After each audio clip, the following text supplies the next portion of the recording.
He pressed the gun to her forehead the moment she walked through the door. Not a warning, not a negotiation, just cold steel and a man bleeding out on her examination table, and the one holding the weapon saying very quietly, "Save him or I put you in the ground beside him."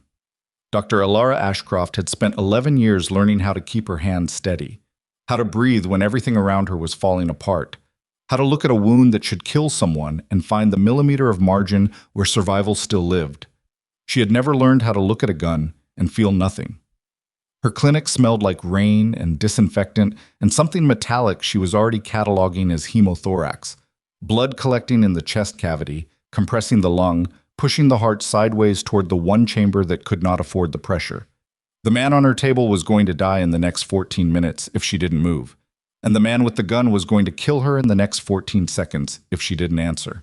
So she answered the only way she knew how. "Get out of my light," she said, "and let me work." If you've ever found yourself in a moment where saying yes meant destroying everything you stood for, and saying no meant losing everything you had, drop your city in the comments below. Tell me where you're watching from, because this story is about to go places you won't see coming. Subscribe if you haven't yet, hit that like button, and stay with me until the end. You do not want to miss what happens next. Part 1. The storm had been building since 4 in the afternoon. Alara had watched it come in from the narrow window above her supply cabinet, the kind of window that only showed a rectangle of sky between two brick walls, but it was enough.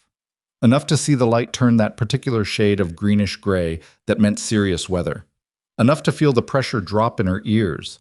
Enough to know that whatever the night was going to bring, it was going to bring more of it than usual.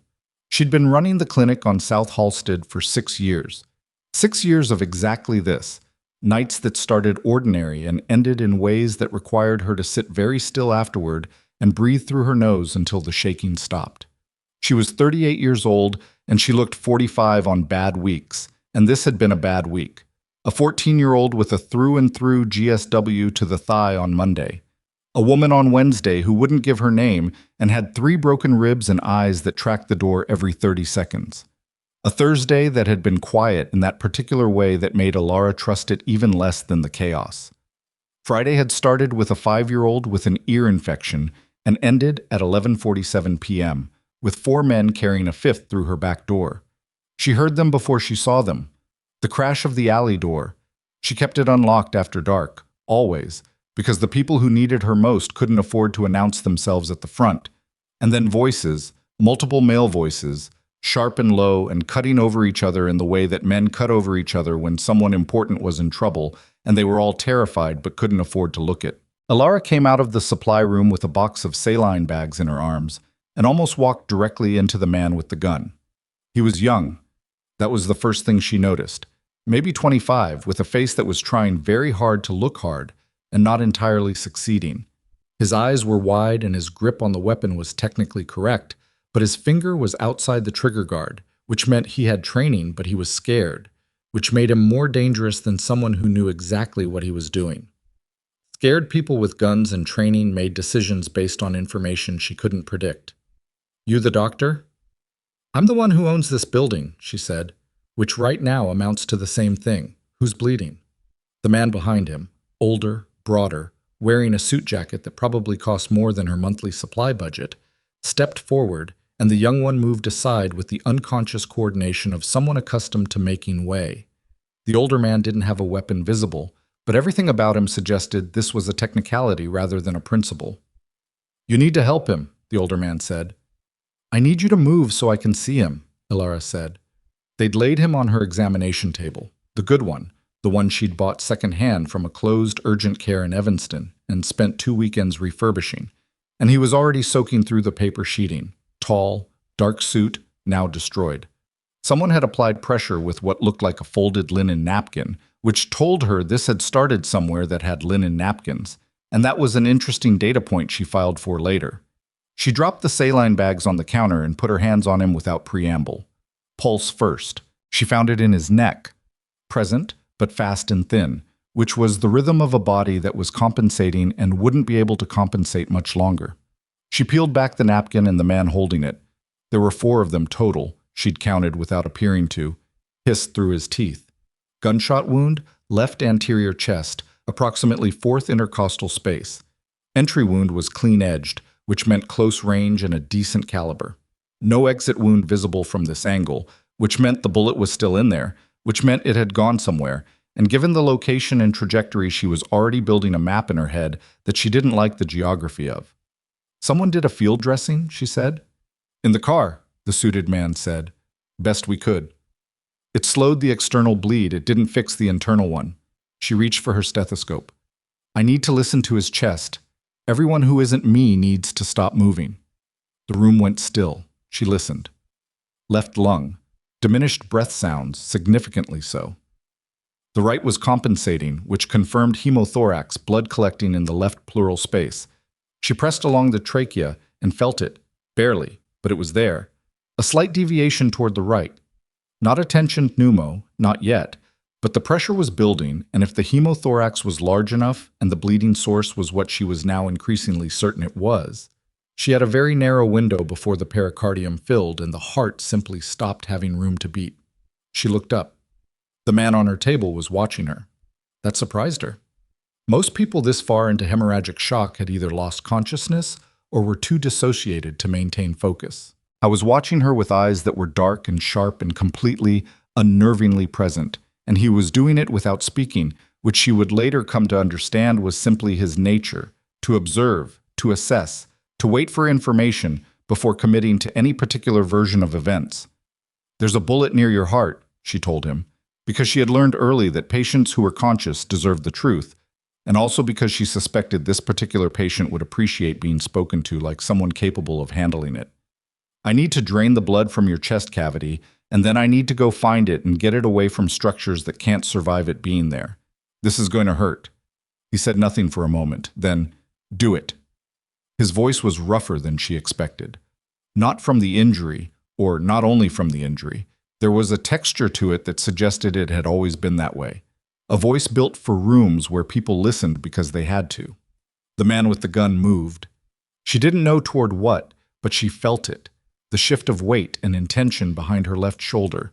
And she said, without turning, "If anyone in this room touches me or interrupts me in the next 30 seconds, this man dies.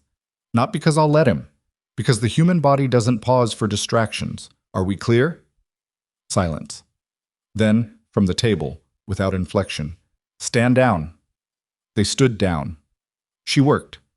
The chest drain took 4 minutes, and a local anesthetic she was honest enough to admit wasn't going to do more than take the edge off what was already a miserable situation. She used a 28 French tube because that was what she had, talked him through each step in the flat, factual voice she used in high-stakes procedures, because panic was contagious, and calm was too, and kept one part of her attention on the drain output, frank blood, fairly brisk, which was bad, and one part on his face, which was gray now and sheened with sweat, but still, remarkably, oriented, watching her. "You've done this before," he said. "Chest drains?" "Yes." "In a place like this?" She didn't look away from what she was doing. "Places like this are where people like your patients end up." A pause. She felt rather than saw the fractional shift of his expression. Not quite amusement, something more complicated than that. "You don't know who I am," he said. "I know you're bleeding into your chest cavity and the bullet is sitting approximately 2 centimeters from your pericardium," she said. "That's the relevant information right now." The drain was pulling blood. She measured it mentally, counting the seconds. And it wasn't slowing the way it should if the source were a smaller vessel. She checked the output tube and her jaw tightened. This was arterial. Not the aorta, or he'd already be dead, but something significant, an intercostal artery possibly, or worse. She needed imaging. She needed an OR. She needed a perfusionist standing by and a thoracic surgeon with more vascular experience than she had. Because while Ilara Ashcroft was very good at what she did was emergency and trauma medicine in a converted storefront on South Halsted, with equipment she'd sourced through a mixture of grants, donations, and creative persistence. What she had was herself, a procedure tray, and a patient who was going to die if she called for a referral. She pulled a pen light from her pocket and checked his pupils. Equal and reactive, still. She checked his BP with the manual cuff because her automatic reader had been on the fritz for a week, and she hadn't gotten around to fixing it. 70 over palp. That was the number that made the decision for her. because 70 over palp wasn't a number you waited on. I need to tell you something, she said. Tell me. I'm going to have to open your chest. Not in a hospital. Here, with what I have. She met his eyes. I have to stop a bleeding vessel, and I need to see it to do it. The alternative is you die on this table in the next few minutes, and I won't. She stopped, started again. I won't watch that happen if there's a surgery I can do. But you have to understand what I'm saying. This isn't an OR. The margin for error is very small. He looked at her for a long moment. She held the look. She didn't flinch, because flinching would have been dishonest. And she was not built for dishonesty, not even the compassionate kind. What's your name? He asked. Dr. Ashcroft. Elara, the suited man said from the corner, which surprised her. It meant they knew who she was, knew her first name, had come here specifically. Her name is Elara. The man on the table seemed to be filing this away. Elara, he said, do what you need to do. She had never done a thoracotomy outside of a hospital. She had done 2 in hospitals during her residency and 1 in her second year of fellowship, and she remembered all 3 with the kind of cellular precision that only comes from experiences that change your hands permanently. She remembered the attending's voice. She remembered the sequence. She remembered that the human chest, opened, sounds different from how you expect it to. Not dramatic, just organic, the body asserting its own unglamorous reality. She administered ketamine. She had it for field anesthesia, had fought hard to get permission to stock it, and watched him go under, and then she stopped thinking about anything except the surgery. The suited man, she would learn later his name was Dax, and that he had been with Cassian Voss for 11 years, since before the syndicate was what it was now, stood in the corner and did not speak. The young one with the gun had lowered it somewhere along the way. The other 3 arranged themselves around the room in positions that suggested they were used to waiting in difficult situations without requiring reassurance. Elara worked for 53 minutes. She found the bleeder, intercostal artery, 4th space, nicked cleanly by a bullet that had then deflected slightly downward and lateral, explaining the trajectory, explaining why it hadn't killed him immediately, and also explaining the secondary concern she'd identified. The round had come to rest against the pericardial sac, not through it, which was the millimeter of luck that had kept him alive long enough to reach her. She ligated the artery. She irrigated the cavity. She found no other significant vessels compromised. She placed the round, 9mm, standard. She put it in a kidney basin and didn't look at it again. In the tray with the other instruments, she closed. It took 20 minutes to close. She used interrupted sutures on the muscle layers and staples on the skin because she was running low on suture material in the larger gauges, and she was not going to sacrifice closure integrity for aesthetics on a thoracotomy incision. She placed a second drain. She rechecked the tube position. She pulled off her gloves and stood at the foot of the table and looked at him, and looked at the monitors. She had 2 monitors, a pulse ox, and a basic portable cardiac unit she'd gotten from a closing cardiology practice 3 years ago, and watched the numbers for a full minute before she allowed herself to breathe normally. His pressure was coming up, slowly, but up. She turned around. 4 men were staring at her. He needs a hospital for recovery, she said. The chest will need daily monitoring. The drain output has to be tracked. He won't go to a hospital, Dax said. Then he needs a surgeon. He has you. She looked at him. I'm not his surgeon. I'm a trauma doctor who just performed emergency thoracic surgery in a converted storefront because the alternative was watching someone die. That's not a medical practice. That's a crisis. Consider it an extended crisis, Dax said. There was a quality to his voice that she hadn't fully clocked before, not threatening, exactly. More like someone reading from a list of facts rather than making a request. She filed that away too. She was very tired. The adrenaline was metabolizing and leaving behind the particular exhaustion that follows sustained extreme focus, and her lower back ached from the table height, and her eyes felt gritty, and she had blood on her forearms that she hadn't fully gotten when she stripped her gloves. She walked to the sink and turned on the water and started scrubbing. Your clinic, Dax said from across the room. The building's lease. The supply account. The generator that keeps breaking down. She went still. We know about the grant that got cut last March. The $3,000 you put in out of your own account to cover the supply shortfall in April. A pause. The city council vote on the rezoning that could shut this building down. She turned off the water. She turned around. Are you threatening me? Her voice was very level. I'm describing your situation, Dax said, so that when I tell you that those problems can be resolved, you understand that I'm describing a transaction, not a charity. She looked at the man on the table.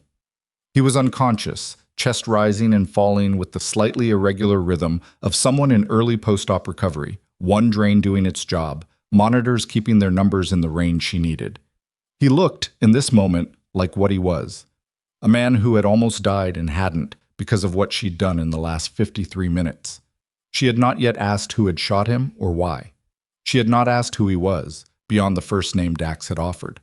She was aware, the way she was always aware of the geography of these rooms, the weight of what moved through her door in the dark hours, that the answer to those questions was going to matter, that it already mattered. She also knew, with the practical clarity that came from 6 years of this work, that the man on that table had come to her because there was nowhere else to go, because hospitals meant police reports, because the wound told a story and stories had consequences, because, for reasons she didn't yet know, someone had tried very hard to kill him tonight, and he had survived by a margin of approximately 2 centimeters, and that margin had a name, and the name was hers. I want that in writing, she said, whatever you're describing, the lease, the supplies, the rezoning. I want documentation. Dax looked at her for a moment that lasted slightly longer than ordinary moments. You negotiated, he said, and there was something in it that she couldn't quite identify. Not approval, something more neutral than that. I'm a doctor in a city that has actively tried to close my clinic for 6 years, she said. Negotiation is how I've survived. Do we have an agreement or not? We have an agreement, Dax said. From the table, without opening his eyes, she would later wonder how long he'd been at least partially conscious, and she would never get a satisfying answer. A voice said, Ilara. She walked to the table, stood beside it, looked down at him. His eyes were open. Not fully, not with the clarity they'd had before the ketamine, but present enough. The dark eyes, finding her. You're a very strange woman, he said.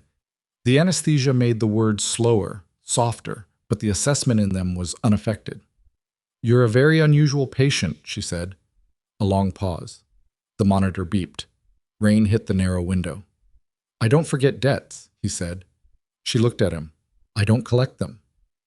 That, he said, and closed his eyes, is why you're going to have a very complicated few months. She stood there for a moment after his breathing evened out into something approaching real sleep. Then she looked at Dax. Then she looked at the 4 men arranged around the room like furniture that had learned to stand up straight. She thought about the rezoning vote. She thought about the April supply shortfall. She thought about the 14-year-old on Monday with the through and through, and the woman on Wednesday who wouldn't give her name. She thought about what it meant that she was not, despite everything she knew and suspected and was beginning to understand about the man on her table, sorry that she had saved him. That last thought she set aside. It was the kind of thought that needed examining in daylight, with coffee, when she wasn't running on fumes and post-surgical adrenaline and the particular disorientation of a night that had started as a Friday and was now becoming something else entirely. She checked the drain output one more time, still clearing, numbers holding. Someone needs to stay with him, she said. I need to monitor him every 2 hours through the night. I'm not sleeping in this building, so whoever stays needs to be able to come get me if the pressure drops or the drain output changes significantly. I'll write down the thresholds. I'll stay, the young one said, the one who'd had the gun. He'd put it away at some point and she'd stopped tracking it. He looked now very young, 23 maybe, with the specific tiredness of someone who'd spent the last several hours more scared than they'd allowed themselves to show. What's your name? She asked. He blinked. Like the question surprised him. Remy. Remy, I'm going to write a list. You're going to follow it exactly. If anything on the list happens, you come up the back stairs and knock on the apartment door. 3rd floor, the one with the blue mat. He nodded. He seemed relieved to have a list. She understood that. Lists were a structure when the situation had none. She wrote the list. She wrote it carefully, in the clear block printing she used for clinical documentation, the kind of printing that left no room for misreading. She included numbers. She included specific descriptions of what abnormal would look like versus the expected progression. She handed it to Remy. She went upstairs. She sat on the edge of her bed with her shoes still on for a long time. Outside, the storm had settled into a steady, serious rain, the kind that committed. She could hear it on the roof above her and against the window glass, and she sat with it, listening, turning over what she knew and what she didn't, examining the shape of the night like a wound she was mapping before she decided how to close it. She was still sitting there when her phone lit up on the nightstand. An unknown number. A text. 3 words. "Thank you, doctor." She looked at it for a moment, then she set the phone face down, lay back on her bed with her shoes still on, and stared at the ceiling until sleep came for her just before dawn. She slept 4 hours and woke up feeling like she'd slept none. The rain had stopped sometimes before dawn and left the city that particular washed-out gray that Chicago wore in the early morning like an old coat.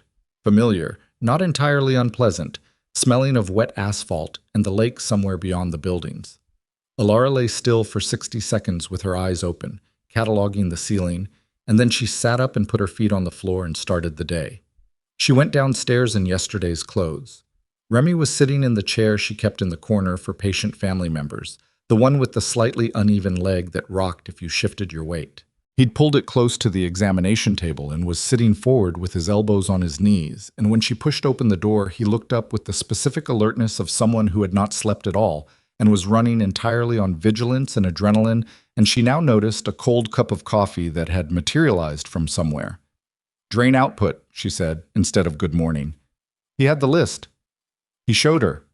She'd left blank lines next to each item, and he'd filled them in, times, measurements, observations, in handwriting that was surprisingly precise for someone who looked like he'd spent the night in quiet terror.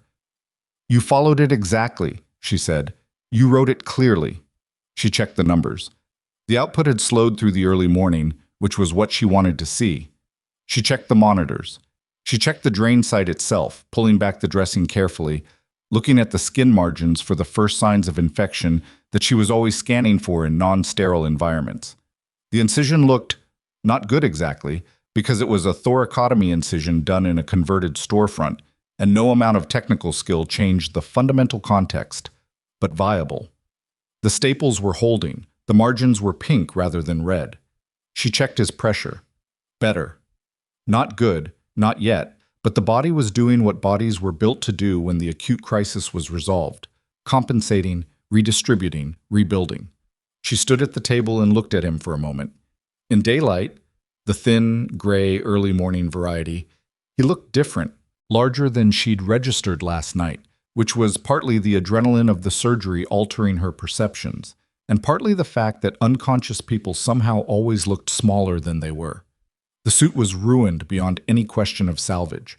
Someone had removed his jacket at some point and covered him with the blanket she kept in the lower cabinet, and there was something, she noticed it and immediately set it aside, something unexpectedly human about a man who had come into her clinic accompanied by guns and implicit threats, lying still under an institutional gray blanket. "He wake up at all?" she asked Remy. "Twice. Checked you hadn't left. Went back under." She looked at the young man. "He asked about me specifically?" "He asked if the doctor was still in the building." She filed that. "You should sleep. Is there someone—" "Dax is sending a rotation," Remy said. He said it with the flat professionalism of someone reading from a standard operating procedure, which told her that rotations and protocols and the infrastructure of managed situations were part of his ordinary life. 2 hours. I'm fine. She looked at him. He was not fine. He was 23 or 24 years old, and he'd spent the night sitting in a rocking chair monitoring drain output in a Southside medical clinic for a man who was probably the most important person in his world, and the combination of fear and exhaustion and relief that hadn't fully landed yet was written across his face in the way that faces write things when their owners are too tired to edit them. She went to the cabinet and found the second blanket. She kept 2 for exactly this kind of extended situation, and handed it to him without comment. He looked at it, then at her. "Thank you," he said. It was the first time anyone in that room had said thank you to her since she'd begun, and something about the plainness of it, the unperformed quality, made her throat close slightly. She turned back to the monitors before he could see it. 2 hours, she said, then you sleep properly. I don't care what the rotation says. She was halfway to the coffee maker she kept on the counter by the supply cabinet when the door opened and Dax walked in. He walked like a man accustomed to entering rooms that were already organized around him. Not arrogant exactly, but with the settled quality of someone who had long since stopped thinking about whether he belonged somewhere and simply occupied the space. He was wearing different clothes than last night, dark gray. His eyes took in the room in roughly 2 seconds. The monitors, the drain, the blanket situation, Remy, her, in that order. "How is he?" Dax said. It wasn't a question. "Stable. The bleed is controlled. The drain output is trending the right direction." She pulled out 2 cups because she'd already decided she was making coffee, and Dax looked like someone who was going to be here for a while whether she made coffee or not. He needs at least 72 hours of close monitoring before we talk about moving him. The drain comes out when the output drops below 200 mils per shift and stays there. He'll need antibiotics. I'll write a list of what I need and someone's going to have to get them, because I don't stock surgical-grade post-thoracotomy prophylaxis as a routine supply item. "Give me the list," Dax said. "I'll have it ready in an hour." He accepted the coffee she held out. He looked at it for a moment the way people sometimes look at unexpected small gestures. The pause that isn't quite surprise, but is the thing just before it. "You're not going to ask," he said. "Ask what?" "Who shot him? Why? Who we are?" She poured her own cup. "I know who you are," she said. "I've been running this clinic for 6 years on the South Side. I know what the Voss name means." The room was very quiet for a moment. "And," Dax said, "and I performed emergency surgery on a man who would have died without it." She looked at him over her coffee cup. "The who and why of the bullet are a police matter, which is not my matter, and given what you told me last night about my lease and my building, I'd say it's not currently your preferred matter either." Dax looked at her with an expression she was starting to recognize. The same fractional calculation she'd seen last night, the quality of someone constantly running assessments and storing the results. "He was right about you," he said. "I've never met him before last night." "That's not what I said." She wanted to ask what that meant. She didn't ask. She filed it.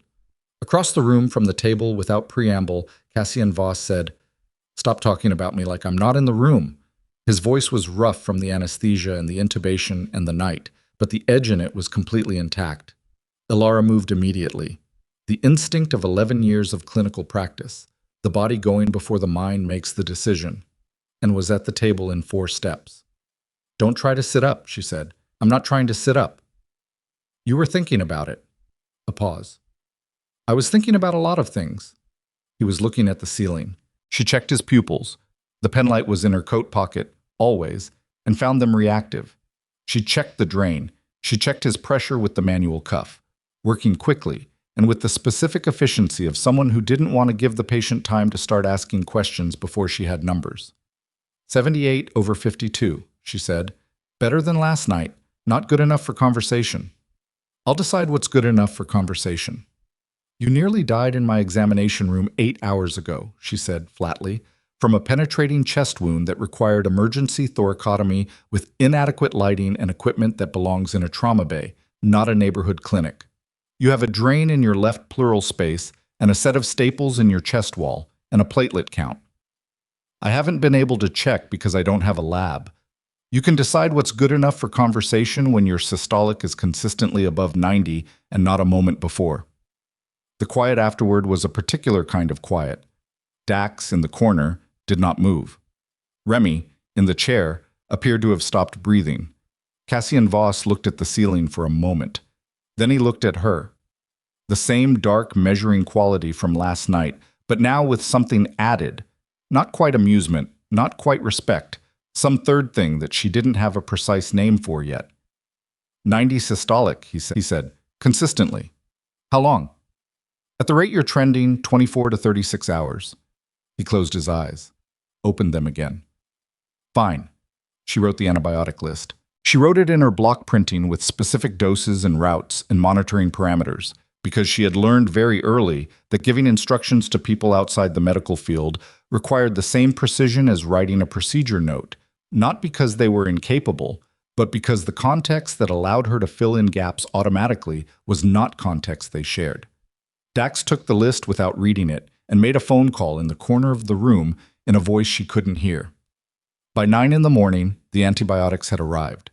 She did not ask how. By noon, she had run her regular clinic hours. 3 patients, a diabetic foot wound, a child with an infected dog bite, a middle-aged man whose blood pressure had been unmanaged since his insurance lapsed and who she put on a medication regimen and extracted a promise from regarding the follow-up, and had checked on Cassian twice and had eaten half a granola bar that she found in her coat pocket from Tuesday. At 2 in the afternoon, she came back from the upstairs apartment where she'd eaten an actual meal for the first time in approximately 19 hours and found that the examination room had changed. Not dramatically, quietly. The way things change when resources are applied to a situation without fanfare. A better monitoring unit, not hospital grade, but significantly more capable than her portable unit, sat beside the table. A small refrigerator, the kind used for medication storage, was plugged in against the far wall. The supply cabinet had been restocked. She could tell because the doors sat slightly differently, the weight inside distributed differently. And when she opened it, the top shelf had gauze and saline and suture material in quantities she hadn't seen since the grant funding dried up. She stood in front of the open cabinet for a moment. Then she closed it and turned around. One of the rotation men, not Remy was finally sleeping upstairs in the apartment because she had insisted and Dax had not objected, was sitting in the corner chair. He had the same compact, watchful quality as the others. Dark jacket, eyes that moved. "Who authorized this?" she said. The man nodded toward the table. She looked at Cassian. He was more alert now than he'd been this morning, the body's own recovery proceeding at the pace she'd predicted. And he was watching her with the patience of someone who had made a decision and was waiting for it to be processed. "I run this clinic," she said. "You run it with inadequate supplies," he said. "I run it the way I've managed to fund it. Now you have better funding." She walked to the table, stood beside it, looked down at him. "I want to be very clear about something," she said. "This clinic operates because people trust it. They trust it because it doesn't have affiliations that would make them afraid to walk through the door. If the word gets out that this building has a connection to—" "It won't," he said. "You can guarantee that." "I can guarantee that," he said, "because the people who know I'm here are in this room, and the supplies came through channels that are clean. No name on them. No trail." She looked at him. "How are you having this conversation right now? Your systolic is 78. 79, he said. "It went up while we were talking." She didn't want to laugh. She was quite certain laughing was the wrong response. She pressed her lips together and turned back to check the drain output, and if her expression was slightly different than it had been 2 seconds ago, she chose to believe no one noticed.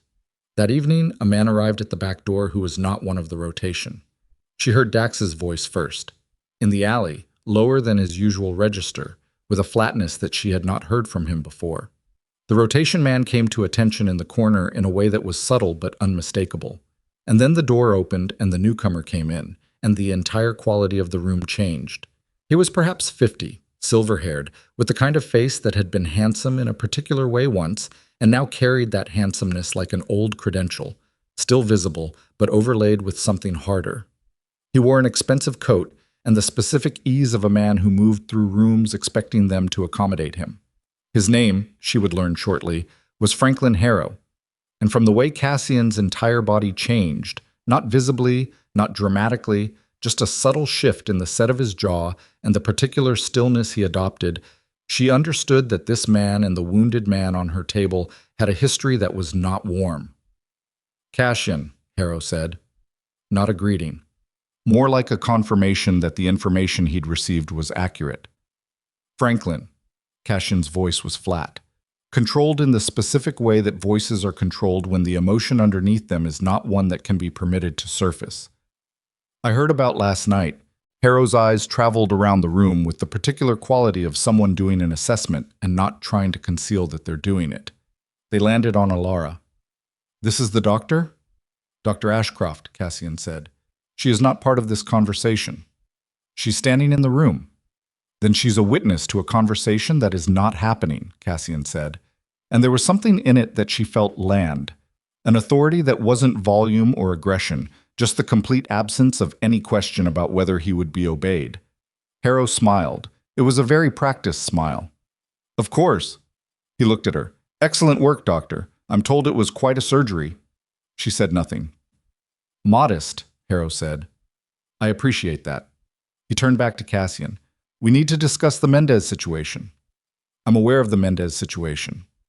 They're claiming you authorized the Bridgeport move, that you're cutting them out of the distribution arrangement. I didn't authorize anything from a hospital gurney. No one said hospital, Harrow said. Interesting. The silence that followed was extremely thin. Alara was acutely aware of her own heartbeat. Get out, Cassian said. I'm trying to help. Dax. Dax moved from the doorway, and the efficiency of it, 2 steps, a hand at Harrow's elbow, the clear and complete transfer of momentum toward the door, was impressive in a way that had nothing to do with force and everything to do with the understanding on everyone's part that this was not a negotiation. Harrow went. He went with the practiced grace of someone who knew how to exit without losing dignity, which told her he'd done it before, and the smile he wore as he went told her the exit itself was information he was filing. The room was quiet. Who is he? She said. No one you need to know about, Cassian said. He walked into my clinic. He won't again. She looked at him. It was grayer than he'd been an hour ago.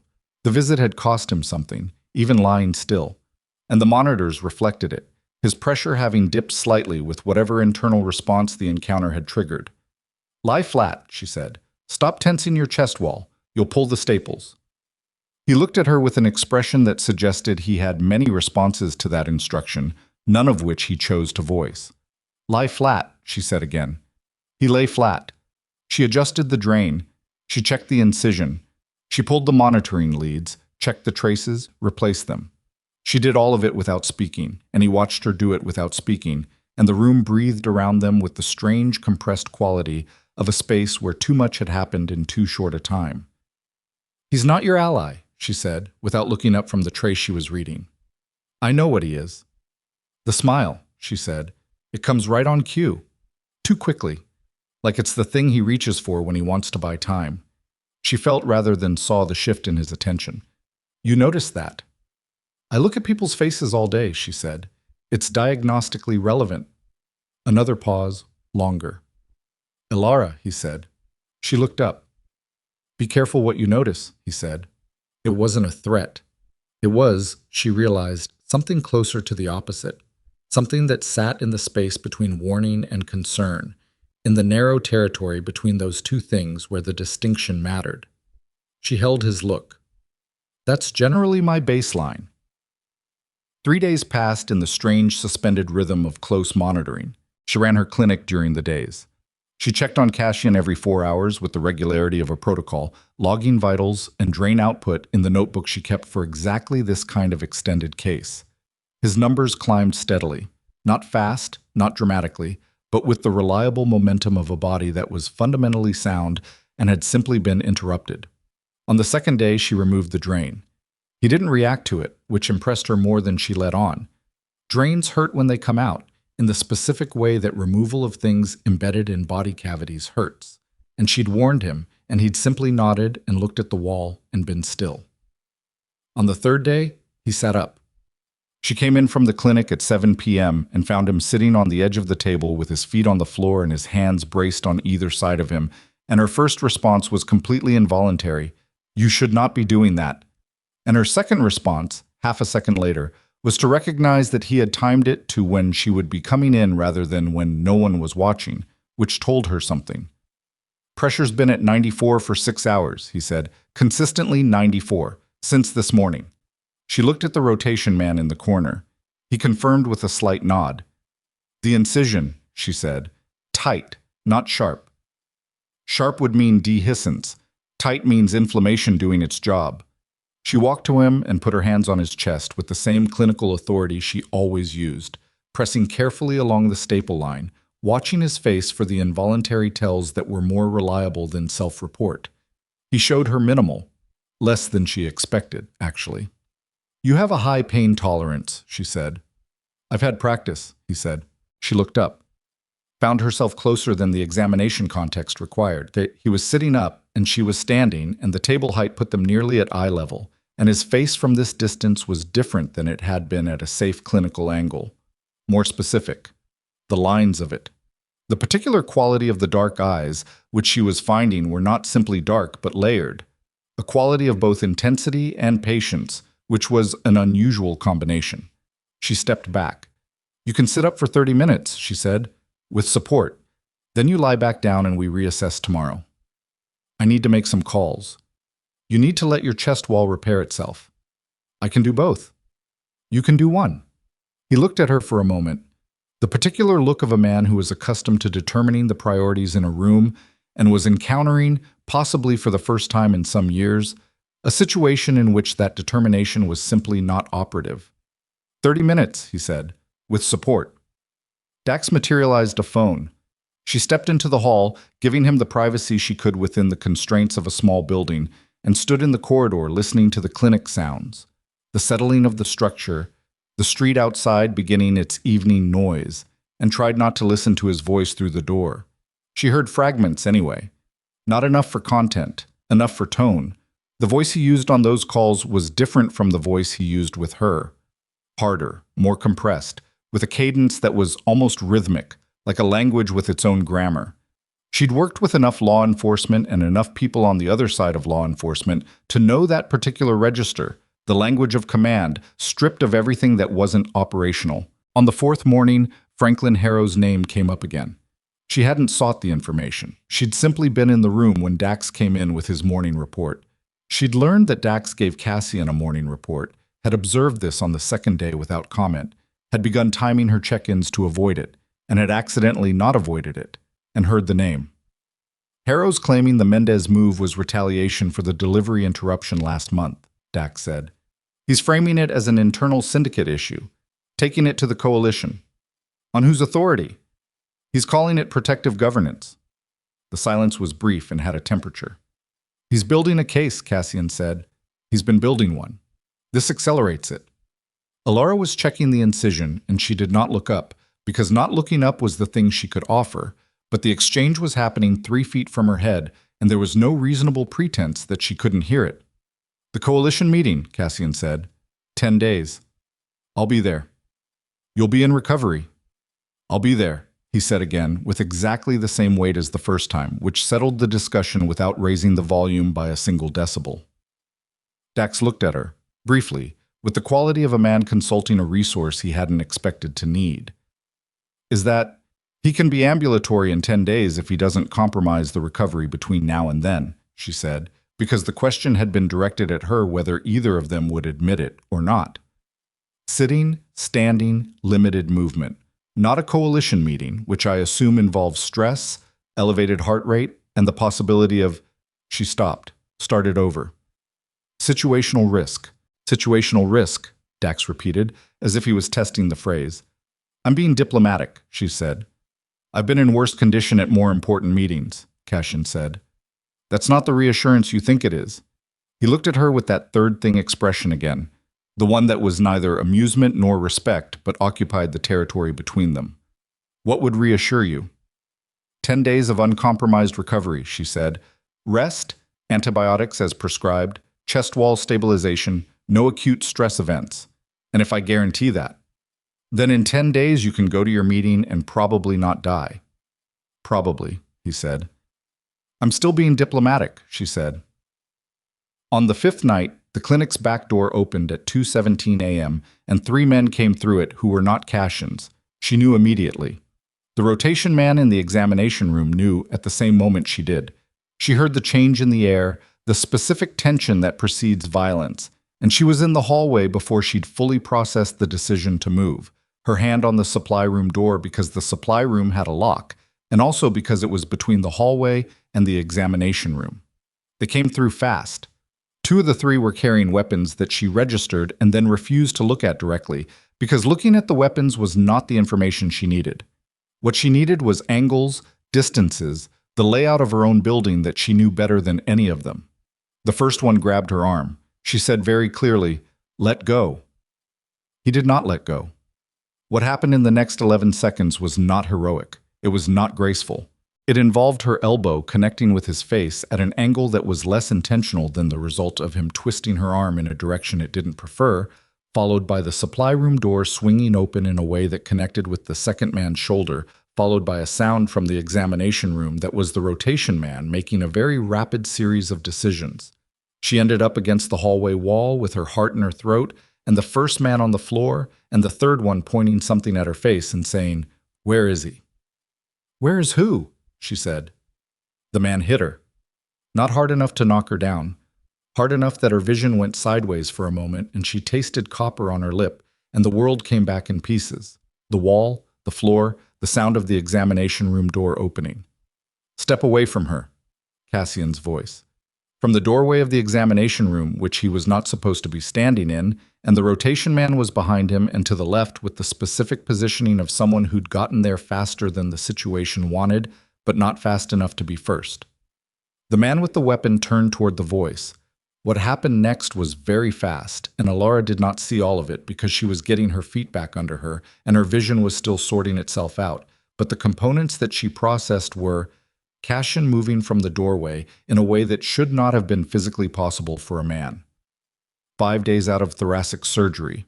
The rotation man moving in the same fraction of a second as if they shared a signal she hadn't heard, and the hallway resolving into stillness with a speed that left 2 of the 3 men on the floor, and the third, the one who'd hit her, in the rotation man's grip against the wall. Cassian was breathing harder than usual. She could hear it from 6 feet away. The slightly labored quality. The chest wall pulling against the staples with the exertion. "You'll tear the incision," she said. Her voice was steadier than it had any right to be. He looked at her.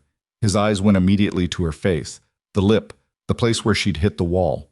Something moved through his expression quickly and then was contained. "Are you hurt?" he said. "I bit my lip. I'm fine." She looked at the man on the floor. "Who sent them?" Cassian looked at the man in the rotation man's grip. The man was breathing fast and looking at Cassian with the specific quality of someone who had just understood that the intelligence they'd been given about the situation was significantly wrong. "Tell her," Cassian said. The man said nothing. "It's not me you should be protecting right now," Cassian said. "Tell her who sent you." A long moment. Then, very quietly, "Harrow." The name landed in the hallway like a dropped weight. Alara looked at Cassian. He was looking at the man, and whatever he was feeling was not visible in his face, but she had spent 5 days reading his face with the specific attention of a physician, and she saw, briefly, in the set of his jaw, in the flatness that came over his eyes, something that was not surprise, the confirmation of something already suspected, which was worse than surprise in its own particular way. "Get them out," he said to the rotation man, "and call Dax." He looked at Alara. She looked at him. The hallway was a mess, and 2 men were on the floor, and she had blood on her chin, and he had 5 days of surgical recovery in his chest, and the name of the man who'd sent armed people into her building was hanging in the air between them. "Come back inside," she said. "You're going to tear the staples standing in a hallway." He came back inside. She cleaned her lip. She checked his chest wall. The staples had held, which was either a testament to her technique or his constitution, or both.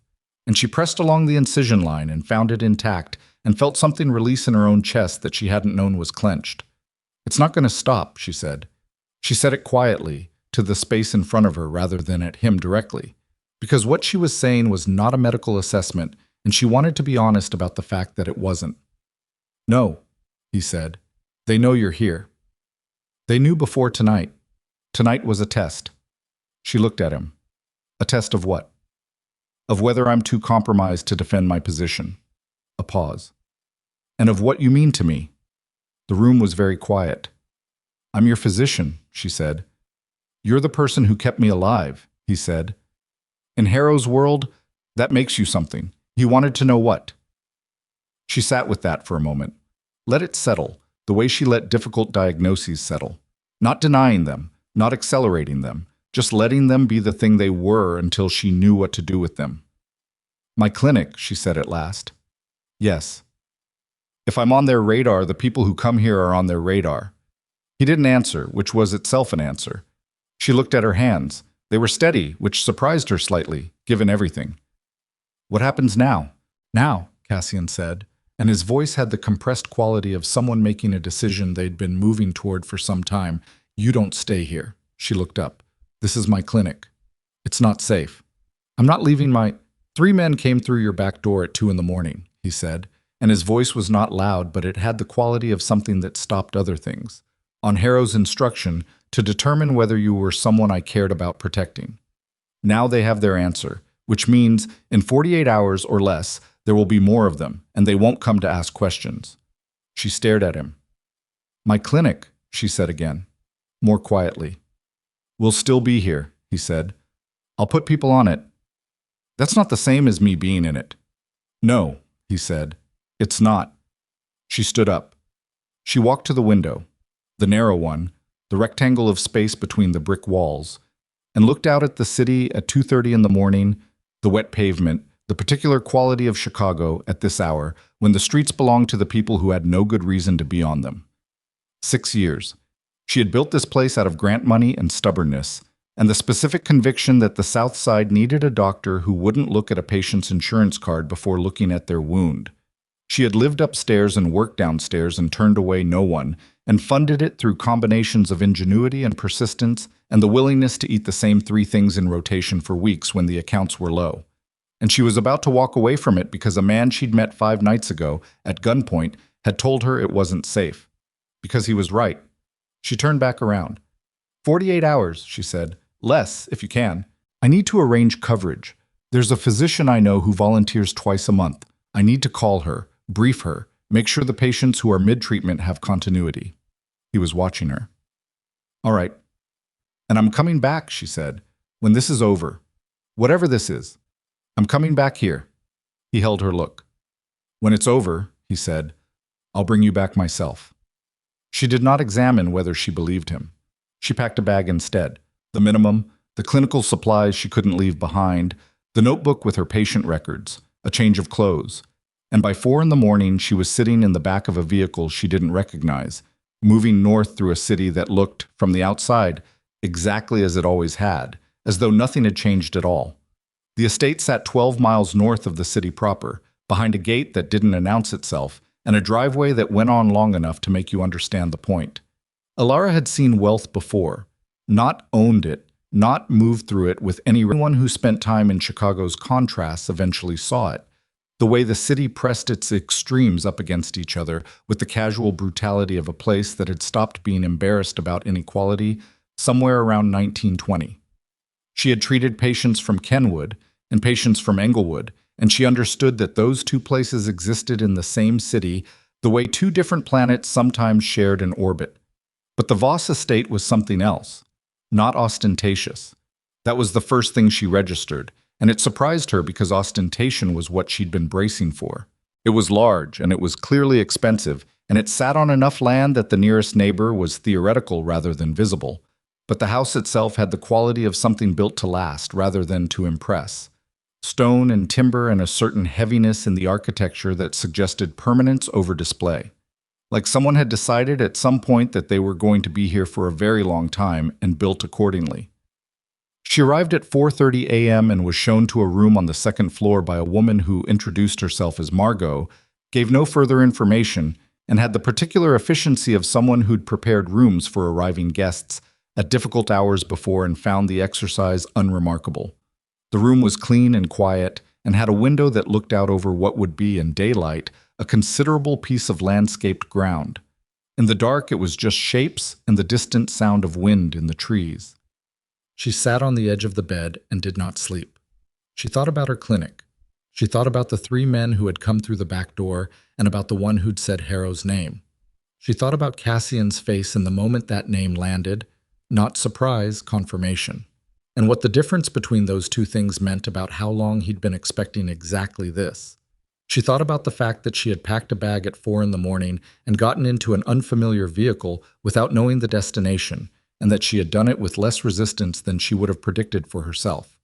That last thought she examined carefully, turning it over, looking at it from the angles it deserved. She was not naive about what she was doing. She had spent 6 years on the South Side operating on the margins of situations like this one, not in them, but proximate enough to understand their geometry. She knew what the syndicate was. She knew what Cassian Voss's name meant in specific rooms in this city. She had known it from the night he arrived on her table, and she had operated anyway. And she had told herself that the knowing and the operating were not in conflict because her oath was her oath, regardless of who held the wound. That was still true. It was also becoming insufficient as a complete account of her situation. She lay back on the bed at 5 a.m. without deciding to. Her eyes closed without her permission. She was asleep before she'd finished the thought she'd been carrying. She woke at 9 to light through the window and the smell of coffee that was not coming from any source she could immediately identify. And then she found it. A tray, on the low table near the door, placed there by someone who had entered without waking her, which should have been alarming, and instead she was too tired and too caffeinated, coffee-deprived to be properly alarmed by it. She drank the coffee. She changed clothes. She went to find Cassian.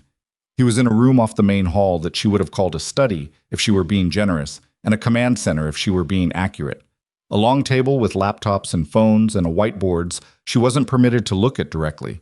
Apparently, because the man standing to Cassian's left moved incrementally to block her sightline when she came in. Cassian himself was sitting rather than standing, which she approved of, and had color in his face that was significantly better than 48 hours ago, which she also approved of. He looked up when she entered. Something settled in his expression, brief, involuntary. And then he was looking at her with the measuring quality she'd already cataloged. "You slept," he said. 4 hours. Better than nothing. Marginally. She walked to him. "I need to check the incision." He didn't protest.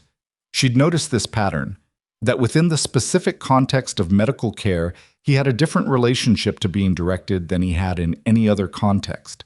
Not compliant, exactly, but something that read almost like relief. She wondered about that occasionally, and then didn't. The incision looked better than she had any right to expect given the previous night's activity. The staples were holding, the margins were clean. She pressed along the line and he was still and didn't make a sound, and she noted his pain response, controlled, managed, present but contained, and filed it with the other things she was filing. "No fever," she said. "The antibiotics are doing what they should. I want you off the second antibiotic by tomorrow if the incision margins hold. You don't need the broad-spectrum coverage now that we're past the acute window." "Fine. And you need to stop doing whatever you did last night that involved your chest wall." He looked at her. I know what you needed," she said. "I'm telling you what I need, which is for the chest wall to heal without complication, because the alternative is a chronic empyema in a building with no imaging equipment, which is a situation I would very much prefer to avoid." He was quiet for a moment. Then, "Noted." She stepped back. "Who's in this house?" He seemed to decide something. 12 of my people, rotating security, Dax, Remy, kitchen and household staff who know the protocols." A pause. "My sister." She looked up. "You have a sister." "Nadia. She's 26. She was injured 8 months ago. She's been here since." "Injured how?" He looked at her steadily. "Car accident," he said, and it was not quite a lie. She could tell by the precision of it, the way he'd chosen those 2 words specifically, the careful neutrality. But it was also not the complete truth, and she chose to let that sit for now. "Is she being treated?" "She has a physician who comes twice a week." "I'd like to introduce myself." Something shifted in his face. Not resistance, something more private than that. "I'll take you to her." Nadia Voss was seated in a sunlit room on the east side of the house, in a chair position to catch the light from the tall windows, with a book open on her lap and the specific quality of someone who was not actually reading it. She was small and dark-haired and would have been striking in a healthier iteration. The bone structure was there, and the intelligence in her eyes was immediate and undiminished. But she moved carefully when she turned toward them, and Alara's clinical eye cataloged it in the first 3 seconds. The slight guarding of the left side, the way she'd positioned the chair at an angle that protected the same region, the thinness that spoke of extended recovery and compromised appetite. She looked at her brother when he came in. The look was complicated, love and worry, and something that was almost anger, the kind of anger that lives in people who have been frightened for someone they care about for a very long time. Then she looked at Alara. "You're the one who operated on him," Nadia said.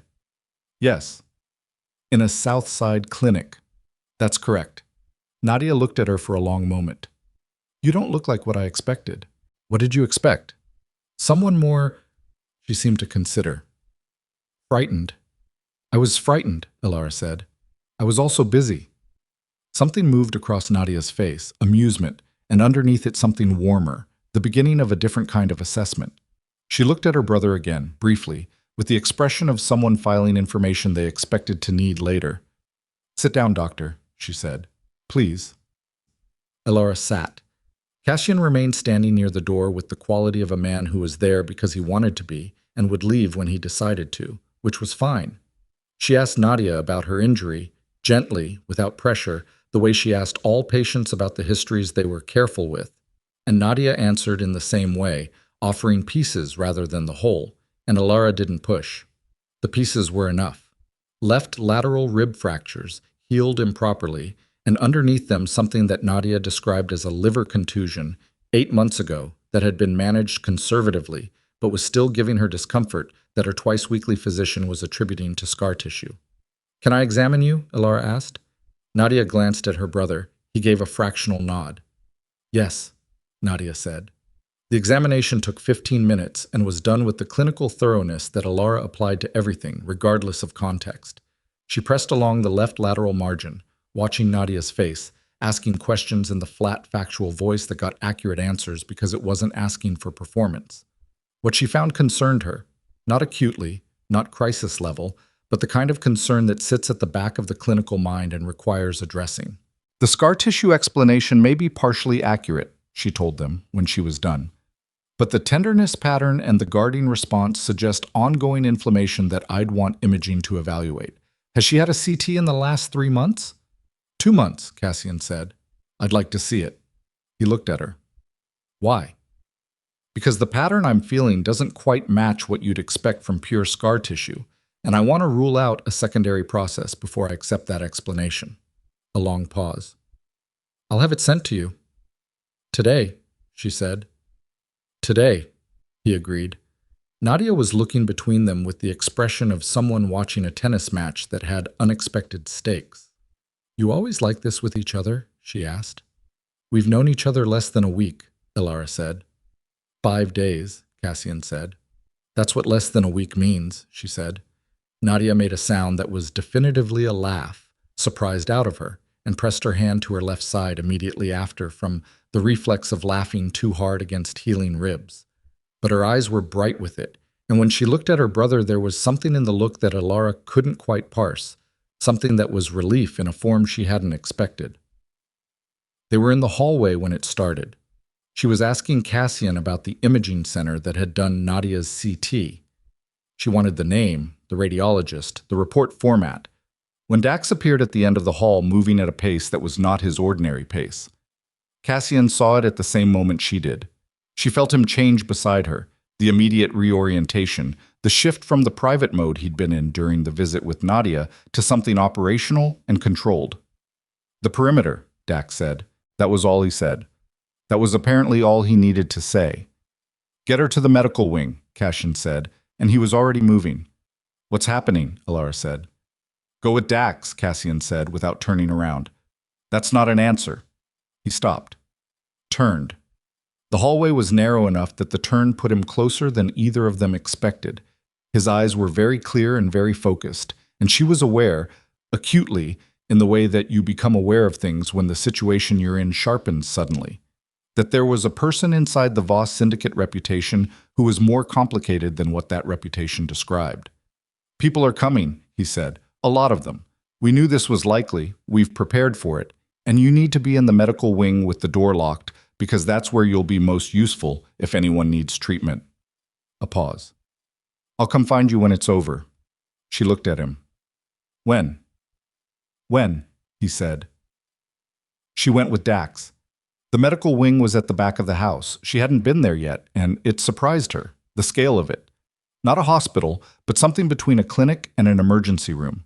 A proper surgical table, better lighting than her South Halstead location, an imaging unit that she noted was a portable ultrasound and not the CT she'd been wanting. Supply cabinets that Dax opened to show her were fully stocked. A monitoring setup that was significantly better than anything she owned. "This was here before me," she said. "Yes." "He maintains a medical facility in his house." "He maintains a lot of things people don't know about," Dax said. He was checking the room with the systematic quality of someone running a preparation protocol. "Stay here. Keep this door locked. If someone knocks 3 times, it's me or Remy. Anyone else?" "I know how to lock a door," she said. "I know you do." He looked at her briefly, and in the look was something she hadn't expected from him. Something that was not quite apology and not quite acknowledgement, but occupied the space between them. For what it's worth, he doesn't let many people get close to Nadia. He left before she could respond. The door locked behind him. She stood in the medical wing and listened. For the first several minutes, there was very little to hear. The house was well insulated, and whatever was happening outside was happening outside. She checked the supply cabinets with the systematic attention that was her response to stress. Catalog what you have, understand your resources, know what you can do before you're asked to do it. She found the supply log and read through it with the speed of someone who spoke the language fluently. Whoever had stocked this room knew what they were doing. She was reading the expiry dates on the blood products when she heard the first gunshot. It was muffled through the walls, but unmistakable. She had been in enough emergency rooms, had received enough patients from exactly the situations that produced the specific pattern of injuries that gunshots produced, to know the sound with her whole body rather than just her ears. Then more. Not sequential, scattered, which told her it was not one location. She did not panic. This surprised her slightly, and then didn't. Panic was a thing her body had learned to defer in clinical situations, rerouting the energy into focus and function. She checked the resuscitation setup. She checked the IV access materials. She laid out the things she expected to need in an order that would make sense when she needed them fast. She was setting up the surgical light when the wall to her left shook. Not a shot. Something else. A concussive pressure, a physical impact that moved through the structure and dislodged a cup from the counter's edge. She caught it without thinking, set it down. 12 minutes after the first shot, someone knocked twice on the door. Then once, then nothing. She didn't open it. 4 minutes after that, 3 knocks. She opened it. It was Remy. He was bleeding from his right forearm. A graze she assessed in 2 seconds. Not arterial, but actively bleeding through the improvised pressure he'd applied with what appeared to be his own sleeve. And he had someone with him, one of the rotation men being half carried, with a leg wound that was more serious. "Sit him down," she said. She was already moving. The leg wound was her priority. Through and through, left thigh, the femur intact from what she could assess without imaging, but the bleeding was brisk and she needed to know whether it was vascular before she did anything else. She got 2 fingers on the dorsalis pedis, present, good signal, and released a breath she hadn't been holding on purpose. "What's your name?" she said to the wounded man. "Cole," he managed. "Cole, the artery is intact. I'm going to pack this and it's going to hurt." "Do it," he said. She packed it. He gripped the edge of the table and made a sound through his teeth and did not move. She was vaguely aware of Remy talking behind her. Into a phone, she thought, the words coming fast and low. And she kept her attention on the wound and the packing and Cole's face, monitoring, always monitoring. "Remy," she said when the packing was in and the pressure dressing applied. "Arm." He came to her. She cleaned the graze, which was exactly what she'd assessed at first glance. A graze, serious enough to need closure, but nothing she'd classify as threatening, and closed it with steri strips because it didn't need sutures, and steri strips were faster. "Where is he?" she said. She didn't specify. She didn't need to. "East side of the house," Remy said. They came through the perimeter in 3 points simultaneously. It was, he stopped, coordinated, not random. Someone knew the gaps. She looked up. Someone inside. Remy's jaw tightened. He didn't answer, which was itself an answer. "How many were they?" she said. 20 plus. We counted 20 before the situation closed. She processed that. 20 plus coordinated attackers, 3 simultaneous perimeter breaches, someone who knew the gaps. She thought about Harrow's practiced smile in her examination room, the quality of a man filing information. "The gaps in the perimeter," she said. "How would someone know them?" "That's what everyone is trying to figure out." "Someone in the house," she said, "or someone who'd been in it." Remy was very still. "Who's had access in the last 2 weeks?" she said. "Who's been here that doesn't belong to—" The door opened. She turned. Cassian came through it with Dax behind him and 2 other men, and her eyes went to Cassian immediately, looking for the damage, because that was what her eyes did now. She had apparently been trained by 5 days of close monitoring to assess his chest wall before anything else. It was upright and moving, and his face was cut, shallow, left cheekbone, from something she couldn't immediately identify. But his breathing was controlled and he was not guarding his chest. She released another breath. Then she saw who they were bringing in behind him. A woman. Early 40s, brown hair, professional-looking clothes that were now disordered. Her hands were zip-tied in front of her, and she was walking under her own power, but with the specific quality of someone who had made a decision about cooperating and was now waiting to see if it had been the right one. Elara had never seen her before, but something about the way Cassian's people were handling her. Not rough exactly, but with the controlled precision of extreme anger being channeled through professionalism, told her that this woman was not a prisoner taken from the attacking force. She was from inside. "Elara," Cassian said. He was looking at Cole, assessing the wound, doing his own version of her automatic catalog. "Is he stable?" "He'll need monitoring. The packing needs to stay in place for at least 6 hours." She kept her voice clinical. "Who is she?" The woman looked at her sharply. The look had calculation in it. "Her name is Judith Park," Cassian said. "She manages the household staff schedule and has done so for 4 years." Elara looked at Judith Park. Judith Park looked back with the flatness of someone who was done performing innocence and had decided composure was the better position. 4 years, Elara said. "She's been passing information to Harrow for 9 months, Dax said. He said it with the specific flatness of someone reporting a fact they found personally offensive. "We found her in the East Corridor," Cassian said, with her phone open to a contact that does not exist in her stated address book. "The perimeter," Elara said. "She told them the gaps." Nobody confirmed it. Nobody needed to. She looked at the woman. Judith Park was looking at Cassian with an expression that had a calculation in it that Elara was only beginning to read. Not afraid, or not afraid enough, which meant she had something she believed was a buffer between herself and the consequences of what she'd done. "There's something else," Elara said. It wasn't a question. Cassian looked at her. "She's not afraid," Elara said. "She should be, given what she's done and who she's done it to. She's not. That means she believes she has something you want more than you want consequences for her."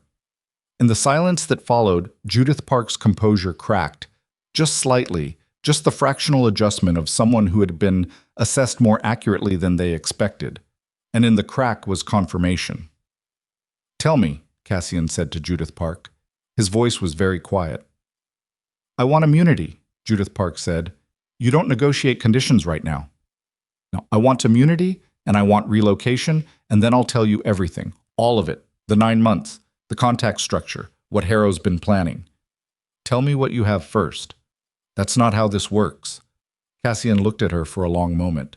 Then he looked at Dax. Something passed between them. The kind of communication that happens between people who have worked together long enough that the vocabulary is non-verbal. Dax nodded once. "Immunity," Cassian said. "Conditional on the information being complete and verifiable. Relocation, after." Judith Park held his look for 3 more seconds.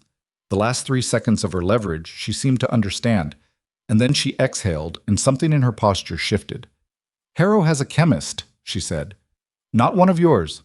Not anyone in the current distribution network. A contractor he brought in 18 months ago from outside Chicago." "For what?" Cassian said. "A compound. Something designed to move through your existing distribution channels without your network knowing what it is." She paused. "He's been planning to flood the city with it. Through your routes, using your contacts.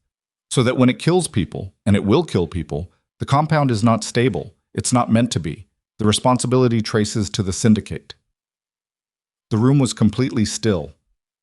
Elara heard Cassian's breathing change, just slightly, just the fraction of a shift that she'd learned to read, and she understood that this was not new information entirely, that it was the shape of something he'd suspected, but that the confirmation and the specific detail of it was landing differently than the suspicion had. "The coalition meeting," he said. "Harrow plans to present evidence at the coalition meeting that the syndicate has been distributing a compound that's killed 12 people in the last 3 months. The evidence will be manufactured, but it will be credible, because the distribution channels are real, and your contacts are real, and the compound has been moving through real pipelines for 6 weeks. She looked at him. "He's going to take the syndicate apart from outside while making it look like it destroyed itself from within." "The 12th," Elara said. Everyone looked at her. She hadn't intended to speak, but the number had connected with something. 12 deaths in 3 months from a compound moving through distribution networks. Are those deaths attributed anywhere? A cause of death on record? Judith Park looked at her with the specific assessment she'd been doing since she entered the room. Overdoses, she said. All of them ruled overdoses. Where? Southside mostly. 2 in Pilsen, 1 in Wicker Park. Ilara felt something very cold settle in her chest. Give me specifics. I don't have specifics. General time frame. Were any of them in November?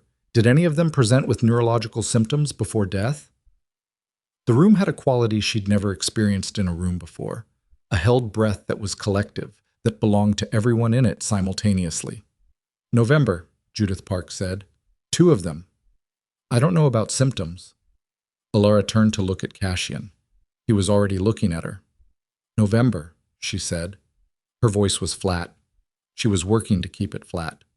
I had 3 patients in November with what presented as overdose, but the symptom pattern was wrong. The pupils weren't right. The respiratory suppression came after the neurological symptoms, not before. I documented it and sent it to the county health department and never heard back. You reported it, Cassian said. His voice had a quality she hadn't heard from him before. I report everything, she said. I'm a physician. To the county health department. Yes. Ilara. He said her name with a weight it hadn't carried before.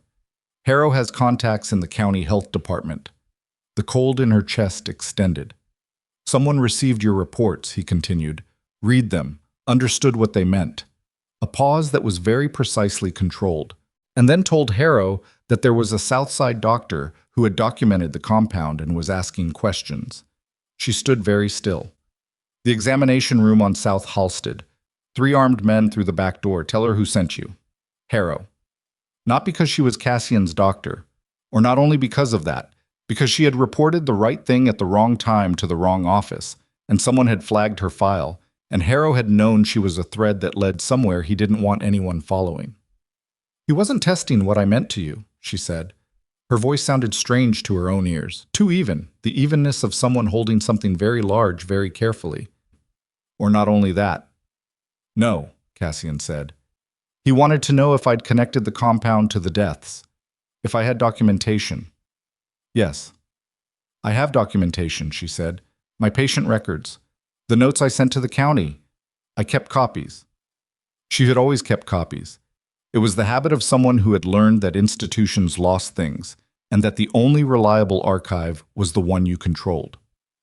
I have 3 patients with documented anomalous symptom presentation in November, and if your chemist's compound is what I think it is, those records are clinical evidence that the deaths predate any possible involvement by the syndicate's distribution network. The silence that followed this was of a different quality than all the silences before it. How do you know the time frame matters? Dax said. He wasn't challenging her. He was asking the question of someone who needed the full shape of it. Because if the compound has been moving for 6 weeks and Harrow is planning to present the evidence at the coalition meeting in 10 days, the 2 deaths in November are 8 weeks before that distribution started. They're a different formulation, or a different source, or they're proof that the origin story Harrow is building is wrong. She looked at Cassian. He needs my records not to disappear. He already tried to make you disappear, Cassian said. I know. Your records are at the clinic. She felt the pieces assemble themselves. The clinic she'd left at 4 a.m. with her patient notebook, with the records she'd taken with her because that was the habit of someone who'd learned to protect her documentation. The copies I sent to the county are gone, she said, or compromised, but I have the originals. She reached into the bag she'd brought upstairs and set on the counter. The notebook. She set it on the clean surface of the examination table beside Cole's leg wound. The worn cover and the block printing and 3 months of patient records in a form that no one at the county health department had ever received. Cassian looked at the notebook, and at her. The quality of the look was something she'd have to sit with later.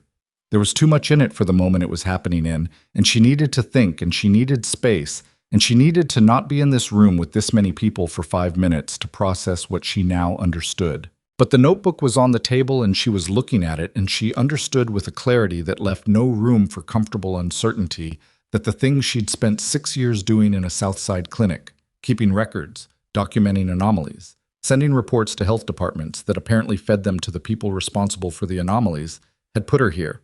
Not Cassian's bullet, not the gunpoint introduction on a storm-soaked night. Her own documentation. Her own thorough, stubborn, professional habit of writing everything down and keeping the copies and sending the reports. Because that was what a physician did when the system they worked in was supposed to function. "I need to think," she said. Her voice was still flat. She was still holding whatever the large thing was. "Alara," Cassian said. "I need 5 minutes," she said. "To think." He looked at her for a moment. Then he looked at Dax, and Dax moved Judith Park toward the door, and Remy helped Cole toward the door, and the rotation men followed, and then it was the two of them in the medical wing with the notebook on the table between them, and the sounds of the aftermath of the attack settling into the house's structure like something being absorbed. "Say it," Cassian said. "I documented evidence of a poisoning campaign that was being run through your distribution network before I knew you existed," she said, "and reported it to an office that fed the information to the man running the campaign. And then you arrived on my table with a bullet near your heart, and I saved your life. And now Harrow thinks I'm a threat not just because of what I am to you, but because of what I already was before we ever met." "Yes," he said. "My clinic is not safe," she said. "Not because of you. Because of me. Because of what I found and reported and documented in November. Everything that's happened to me in the last 5 days is not collateral." She pressed her fingers against the notebook's cover. "I was already in this. Before the storm. Before your people came through my door. I was already in it, and I didn't know." The silence lasted exactly as long as it needed to.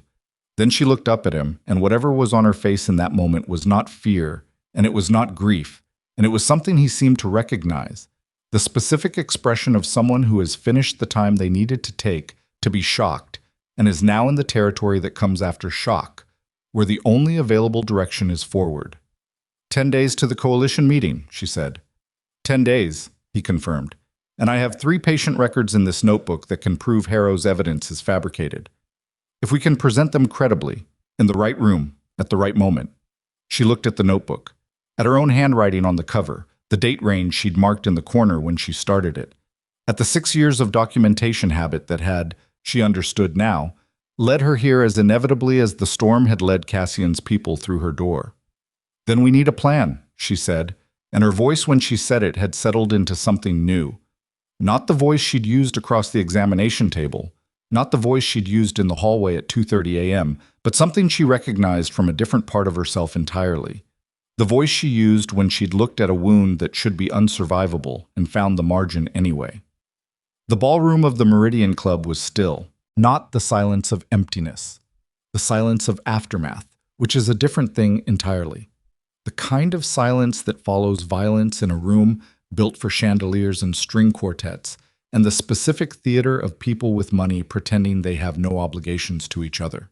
The kind of silence where you can hear the ringing in your own ears and the blood moving through your own body and nothing else, because everything else has stopped. Alara was on her knees on the marble floor. Her hands were on Cassian's chest. Both of them, pressing in the systematic rhythm that her body had learned so deeply it no longer required conscious instruction. 30 compressions, 2 breaths, the heel of her palm finding the lower third of the sternum by feel in the dark. Because 2 of the chandeliers had been shot out, and the emergency lighting was casting everything in a red that made assessment difficult and made the blood on the floor look black. She had been doing this for 4 minutes. She knew it was 4 minutes because she counted compressions in sets of 30, and she had completed 8 sets, and she knew her compression rate, and she did not allow herself to calculate what 4 minutes of cardiac arrest meant for the brain. She was trying to keep perfused because that calculation was not useful to her right now. And she was a doctor who had learned 20 years ago that the calculations you run during a resuscitation are the ones about what you can do, not the ones about probability. "Come on," she said. It was barely a word, more a breath with intention. 30 compressions, 2 breaths. The feel of his chest under her palms. The staple line from the thoracotomy was 5 weeks healed now, the tissue no longer sharp under her touch. But she felt it anyway, the ridge of it, the memory of that night on South Halstead, encoded in her hands as permanently as anything she'd ever done.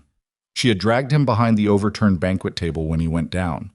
She had not been gentle about it. She had no memory of the physical process of doing it, only the outcome, which was that he was behind cover rather than in the open, and that she was with him, and that Dax and the others were somewhere in the room doing what they did while she did what she did. She heard a gunshot, then two more, then voices. Dax's voice, sharp and specific, giving instructions. Then a sound that was the particular sound of a situation resolving by force. She kept her hands moving. "You told me you'd come back to my clinic yourself," she said between breaths. "That was a conditional offer, and I'm holding you to it." Her arms ached. They had been aching since the second minute, and she had noted the ache and set it aside because it was not information she needed. She checked his pulse at the carotid. There. Faint. Irregular. But there. The unmistakable wet pressure of a heart that had restarted without knowing it had stopped, the body doing the thing it was built to do when given the opportunity. She had never in her life felt anything quite like what moved through her in that moment. She had been in resuscitations before. She had felt pulses return before. It was always significant and it was always professional, and she had always maintained the appropriate clinical clarity in the moment of it. This was not that. This was something else. Something that moved through her chest with a force that was completely inappropriate to the marble floor of a damaged ballroom, and she pressed her fingers against his pulse and breathed through her nose until she could function again. "Cassian." She put her hand against his face. "I need you to breathe." He breathed. It was ragged and shallow, and immediately produced a cough that told her the neurotoxin was still in his system. The respiratory component of it, the chest tightness and bronchospasm that she'd been fighting for the last 7 minutes with the adrenaline she'd injected and the improvised counteragents she'd pulled from the medical kit she'd carried into this event over Dax's initial objections. But it was breath, and his color, which had gone the gray of stone, was shifting back towards something with blood in it. His eyes opened. They found her immediately. That was the thing that undid her, a little. That even coming back from the edge of death, his eyes went to her face as if they knew where to look. "You're in a ballroom," she said. Her voice was very steady. She was proud of how steady it was. "You were poisoned. I've administered epinephrine and the counteragent. Your heart stopped for approximately 4 minutes. You're going to feel terrible for at least the next several hours, and I need you to stay still." He looked at her. The focus in his eyes was incomplete but there, assembling itself, gathering. "Harrow," he said. His voice was barely sound. "I don't know yet," she said. "Stay still." Dax appeared at the edge of the overturned table. He looked at Cassian, and the look contained things she wasn't meant to see. A flash of something raw that was gone before he'd finished the step, replaced by the professional readiness that she now understood was his armor. "Harrow," Cassian said again to Dax. "Contained," Dax said. "Morrow got to Reyes before Reyes got out of the building. It's over." The name Reyes connected in Alara's mind with Part 4's revelation. Senator Daniel Reyes, the corrupt political architecture behind Harrow's coalition, the man whose involvement turned a criminal power struggle into something that had legal authority and governmental cover. She had not been in the room when Dax's people had moved on him. She had been otherwise occupied. "The documents," she said. "Transmitted," Dax said, "before the situation escalated. Morrow's contact at the Tribune has them. The county health records, the patient documentation, the chemist's supply chain evidence, all of it went out before the first shot." She sat back on her heels. Her hands, she noticed, were shaking. This surprised her. Her hands did not shake, not during, not in the moment when things were happening. And she registered it as the arrival of everything she'd deferred during the last 20 minutes coming through the door, now that the door was no longer being held shut. She pressed them against her thighs until they stopped.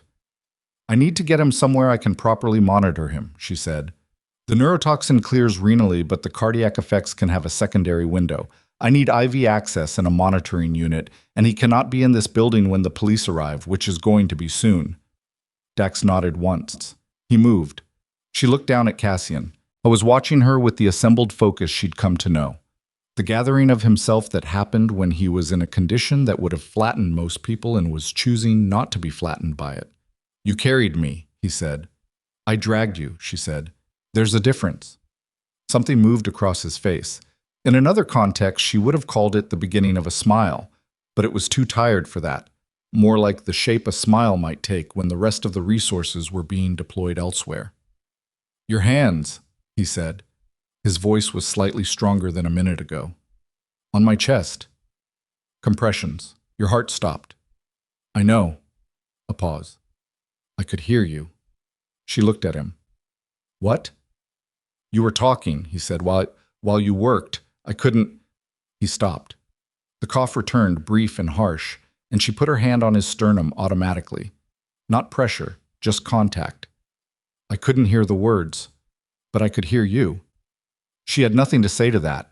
She was a doctor, and she knew the physiology of cardiac arrest, and she knew that perception during arrest was a documented and not fully understood phenomenon. And she also knew that what he'd just told her was not the kind of thing that fit neatly into her clinical framework, and that she was going to think about it later, possibly for a very long time. "We need to move you," she said instead. They moved him. The next 6 hours were the clearest and most demanding work she'd done since the thoracotomy on South Halsted, and she did them in the back of a vehicle, and then in the estate's medical wing, and then in the longer, quieter space of a night that gradually became morning. She monitored the cardiac traces with the attention of someone who had watched a heart stop and restarted it with her own hands and was not prepared to watch it stop again. She tracked the toxin clearance through his clinical presentation, the bronchospasm easing by 2 a.m., the bradycardia resolving by 4, the color returning by 5, the focus in his eyes becoming fully, completely cash-in by 6. At 6:15 a.m., she sat in the chair beside his bed and looked at her own hands in her lap. They were clean now. She'd scrubbed them at some point in the middle of the night, methodically, the way she always scrubbed after a procedure. But she could still feel the rhythm in them, the 30 compression cadence, the heel of palm pressure, the 4 minutes of insistence that a heart was going to beat whether it had decided to or not. "You should sleep," Cassian said. She looked up. He was watching her. The monitoring leads were still attached and his trace was clean and regular, and it was, she thought, one of the better things she'd ever seen. "I'm monitoring you," she said. "You've been monitoring me for 6 hours. Your heart stopped and restarted because of you. Because of epinephrine and counteragents and CPR," she said. "The pharmacology did the work." "Ilara." She looked at him. "You talked to me," he said, "while my heart was stopped. You told me you were holding me to a conditional offer." She had nothing to say to this either. "Sleep," he said. "I'll be here when you wake up."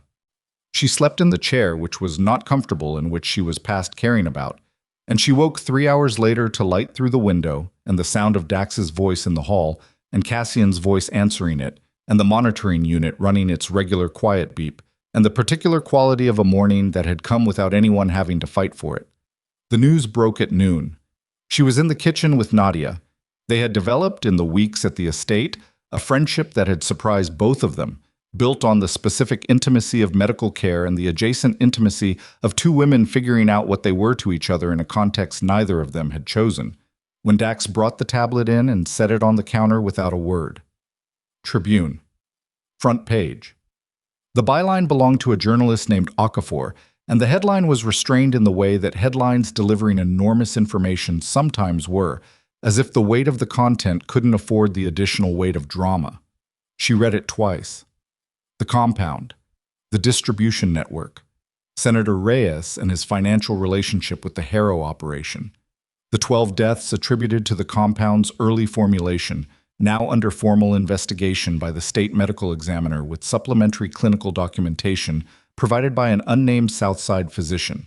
Her documentation, her patient records, her block-printed notes in the notebook she'd carried out at 4 a.m. from a clinic she'd thought she might not see again. Franklin Harrow had been taken into federal custody at 3 a.m. from a location that was not named in the article. Reyes had issued a statement through an attorney that said nothing and confirmed everything. The county health department official who had received her reports and routed them to Harrow's contact was named. She had not known the name before. She recognized the office. 3 reports, she said. Nadia was reading over her shoulder. "I sent 3 reports. Between November and December, the symptom presentations, the anomalous toxicology, the request for a county-level investigation. And they buried them," Nadia said. "They flagged me. She set the tablet down. I was just doing my job, documenting what I saw, sending it to the right office. Nadia was quiet for a moment. That's usually how it works, she said. The people who accidentally stumble into these things, they're not looking for them. They're just doing what they should be doing. Elara looked at her. That's not comforting. It's not meant to be comforting, Nadia said. It's meant to be true. Cassian found her in the medical wing an hour later.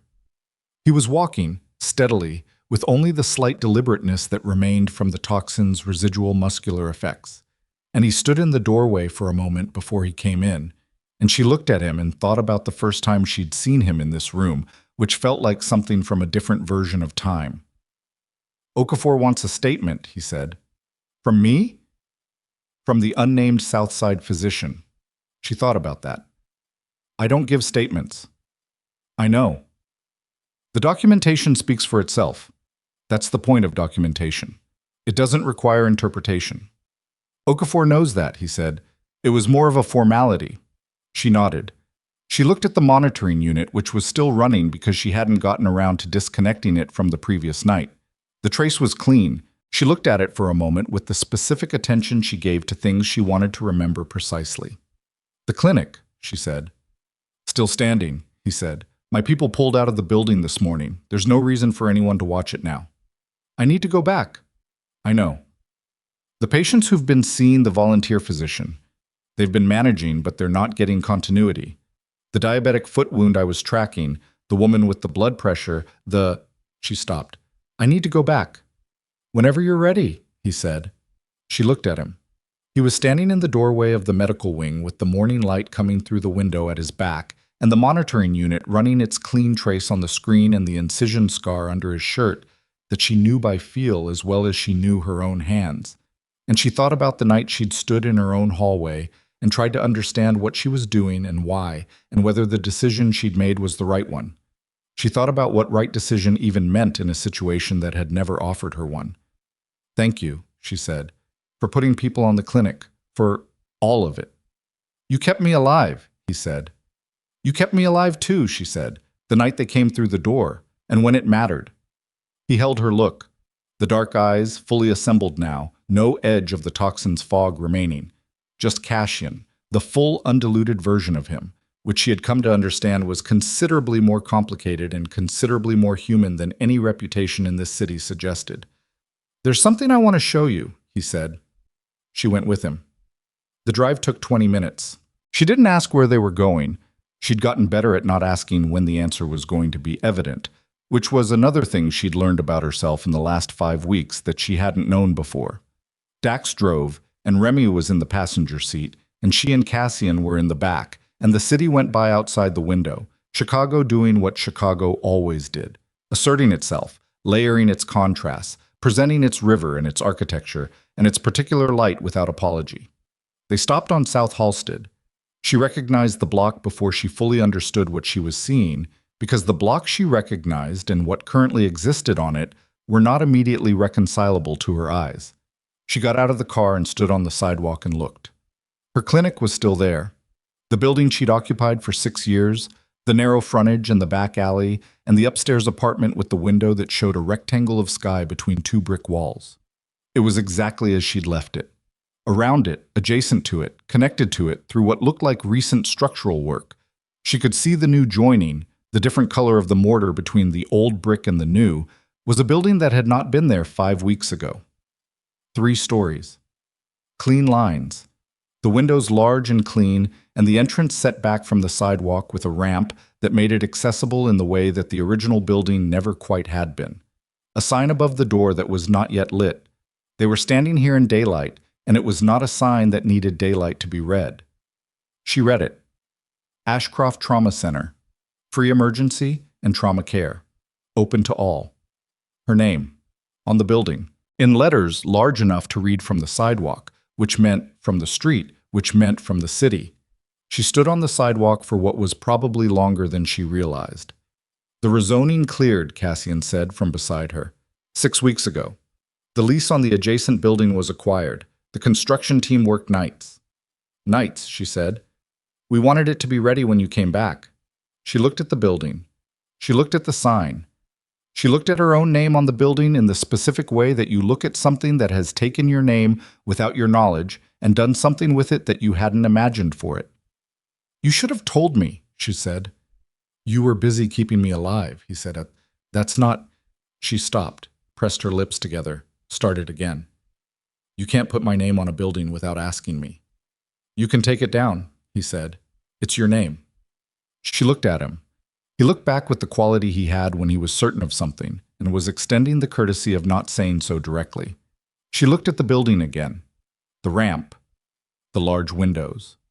The sign above the door that said Ashcroft Trauma Center and free emergency and trauma care and open to all. She thought about the 14-year-old with the through and through in November. The woman who wouldn't give her name. The man whose blood pressure had gone unmanaged since his insurance lapsed.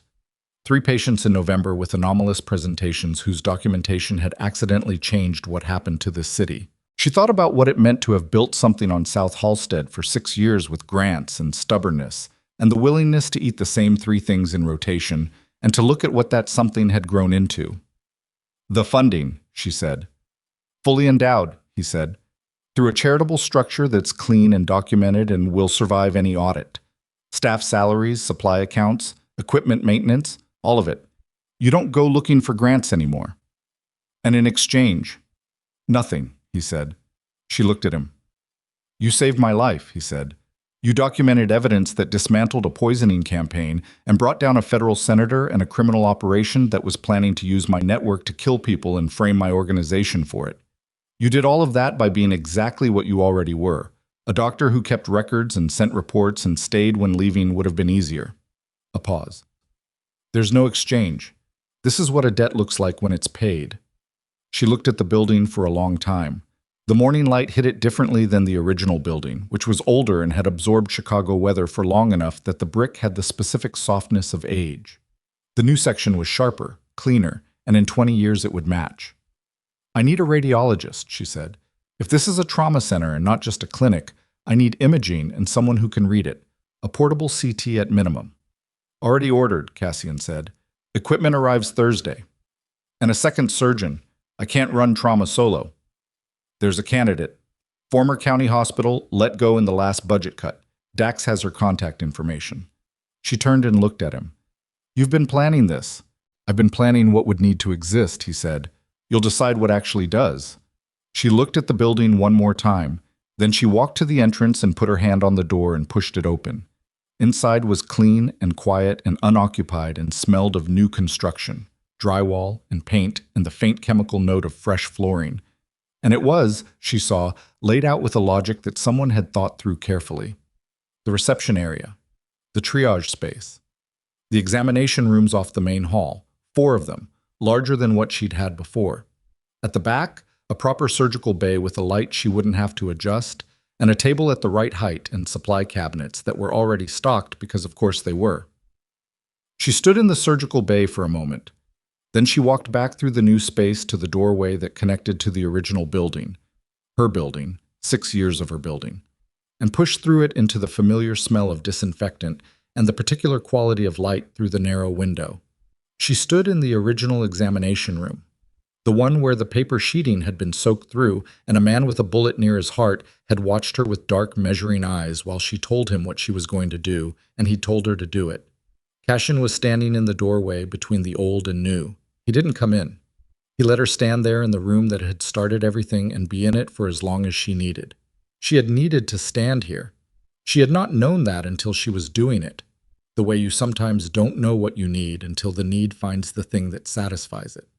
The room was just a room. Worn floor and stocked cabinet and the narrow window showing the rectangle of sky. But she had spent 6 years of her life in this room, and a night that had changed what those 6 years meant had also happened in this room, and she needed to be in it with both of those facts at the same time before she could move forward.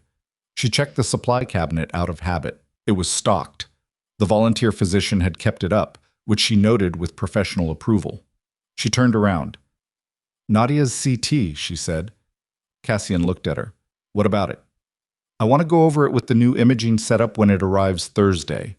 The pattern I found on examination, I want to rule the secondary process out definitively, not just clinically." "All right," he said. And she needs a proper care plan, not a twice-weekly physician who's managing rather than treating. A plan with goals and benchmarks, and someone who's responsible for the full picture. Are you offering to be that person? I'm saying it should exist, she said, whether it's me or someone else. He looked at her steadily. Would you want it to be you? She thought about Nadia's laugh in the sunlit room, the bright surprise of it, the hand pressed against the healing ribs. She thought about the morning in the estate kitchen, the two of them reading the Tribune article, and Nadia saying it's meant to be true with the specific flatness of someone who had learned to prefer honesty to comfort. Yes, she said. I'd want it to be me. He nodded once.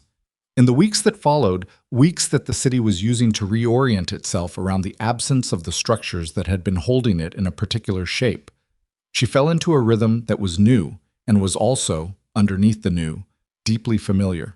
She ran the Ashcroft Trauma Center. She hired the second surgeon, whose name was Dr. Patricia Vance, and who turned out to be exactly what Dax's research had suggested: technically excellent, politically uncomplicated, and possessed of the specific resilience of someone who'd been doing good work in underfunded institutions for long enough to know how to do it without institutional support. She oversaw the installation of the portable CT and spent a productive and slightly combative 2 hours calibrating it with the equipment technician until it was doing what she needed it to do. She saw patients, the diabetic foot wound, healed now and the patient tearful with relief. The nameless woman, who finally gave her name as Cecile, and who was working through the rib fractures and the bruising that had never been purely accidental, with the careful pace of someone learning to trust that the space she was in was safe enough to heal in. She saw Cassian twice a week. Not medically. After the first month, his recovery was complete by then. The staple line faded to a scar she knew by heart. The thoracotomy incision she'd made in inadequate light with inadequate equipment on the worst night of her clinical career, now a clean silver line that would be there for the rest of his life. She saw him the way you see someone when the medical context has concluded, and what remains is the thing that the medical context had been layered over. They were careful with it. This was probably the most significant thing she could have said about those weeks, that they were both people who had lived long enough and hard enough to know what moving too fast into something cost. And they were careful. He came to the clinic on Tuesday evenings after the last patient, and they sat in the original examination room. It had become, she realized, their room, the room that was both history and present. And they talked with the unhurried quality of two people who had each decided the other was worth the time. She told him about the residency in Houston, about the year she'd almost quit medicine, about the morning she'd signed the lease on the South Halstead building with $300 in her personal account and a grant that covered the first 6 months and a certainty that she could not justify practically but had anyway. He told her about Nadia, the real version, not the car accident, but what had preceded it and what it had cost. The specific weight of being the person responsible for a world that had reached into his family and left a mark he hadn't been able to prevent.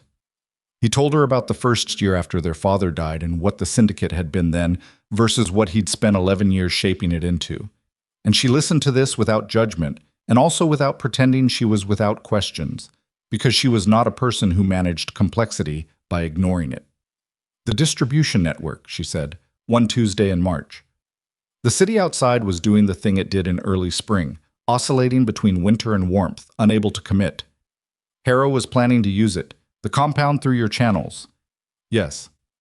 Those channels still exist. He looked at her. They do. What moves through them now? A pause.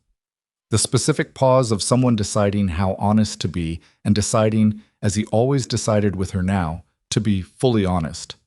Less than before, he said. The restructuring has been ongoing, some of it voluntary, some of it the natural result of the coalition, collapsing and the distribution relationships that depended on it falling apart. And the rest. I'm working on the rest, he said. Not a deflection, a statement of a process that was incomplete and that he wasn't pretending was otherwise. She sat with that. I'm not asking you to be something you're not, she said at last. I know. I'm asking you to be honest with me about what you are. I know that too, he said. I'm trying to be. She nodded. Good. The case against Reyes moved through federal court with the ponderous momentum of prosecutions that have more evidence than they can use. The Tribune reporting, Judith Park's testimony, the chemist's supply chain documentation, Alara's patient records, and the testimony of 12 families whose losses had been attributed to overdose and were now being re-examined under a different framework.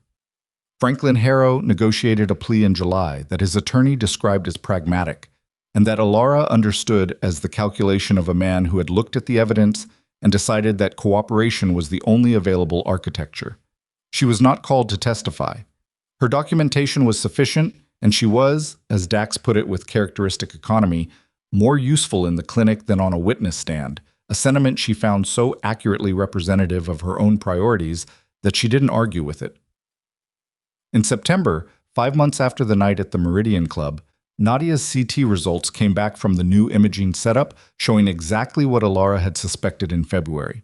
A localized inflammatory process secondary to the original injury, treatable, definitive diagnosis now, instead of managed ambiguity. Nadia sat in the examination room of the new surgical bay and looked at the images on the screen with the expression of someone who had been given a specific future instead of a vague one.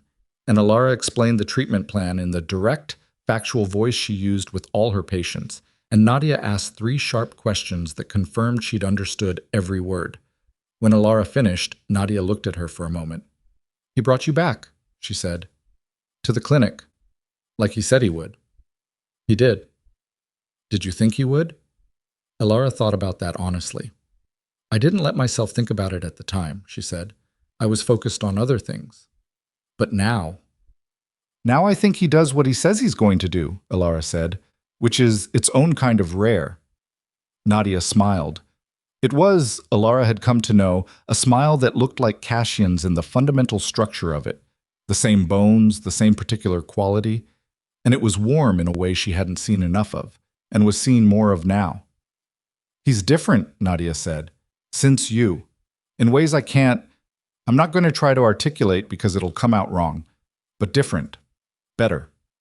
Alara looked at the CT images on the screen, at the clear demarcation of the inflammatory process, the clean edges of the diagnosis, the specific satisfaction of seeing a thing precisely rather than approximately. "He's not the only one," she said quietly. On a Tuesday in October, Cassian came to the clinic after the last patient had left. He walked through the connecting doorway between the new building and the original, which he always did. She had noticed this, that he always came in through the old side first, and found her in the original examination room where she was restocking the supply cabinet with the methodical attention of end-of-day routine.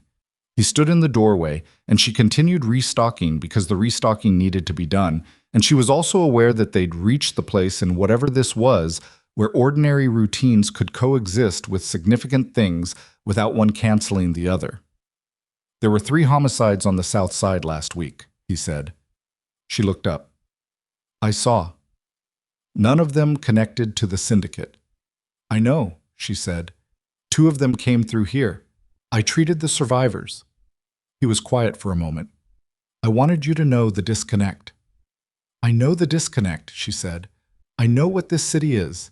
I've been working in it for 6 years. She closed the supply cabinet, turned around. He was standing in the doorway between the old and new, which was, she thought, an accurate metaphor for something she didn't have the language for yet. "I'm not leaving," she said, "if that's what you're working up to." "I wasn't, Cassian." He stopped. "I'm not leaving," she said again. "This clinic, this city, or—" She stopped. Finished. "Any of it." He looked at her for a moment. The dark eyes, fully present, holding the look with the patience that was simply his nature. "Good," he said, the same word she'd given him in March, when he told her he was trying to be honest. The same weight. She walked to the narrow window, the rectangle of sky between the 2 brick walls, the window she'd watched storms come in through for 6 years, and looked out at the October version of it. The light was different in October than it was in the other months. Something about the angle, the quality of the air beginning to change toward winter, made the rectangle look like a painting of itself rather than a window. Behind her, she heard him cross the room. He stopped beside her. Not close enough to require acknowledgement, close enough that she was aware of him in the specific way she was always aware of him now. The warmth of it, the gravity of it, the things she had not had a name for in the beginning, and now had simply accepted as the name for him. They looked out the narrow window together. Chicago was doing what it did. The sky between the buildings was the blue of early autumn, high and clear, and a pigeon was moving across it in the unhurried way that birds moved across city sky, as though the city beneath them was interesting but not urgent. She thought about the storm the night they met, the greenish-gray light that had told her the night was going to bring more than usual. The gun pressed to her forehead and the man bleeding out, and the decision she'd made in the 4 seconds after she walked through the door and found both of those things waiting for her. She thought about the margin. Always the margin. The 2 centimeters between the bullet and the pericardium. The 4 minutes between cardiac arrest and the pulse returning under her fingers. The fraction of a millimeter between the thing that kills you and the thing that doesn't. She had spent her career in margins, had learned to find them where other people saw only the wound.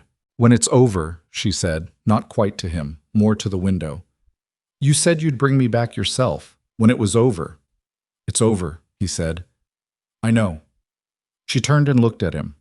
The room around them was the room it had always been, worn and familiar, and carrying the weight of every person who had come through the door at the wrong hour with the wrong kind of injury and been seen clearly anyway. Thank you for keeping your word. He looked at her with the look that was his, the layered, patient, present quality of it. And she looked back, and the city continued outside the window, and the clinic was quiet around them, and the sign above the door of the new building said what it said, and neither of them spoke for a long time. It was enough. It was, she thought, a doctor who had spent her life in the business of what was survivable and what was not, more than enough.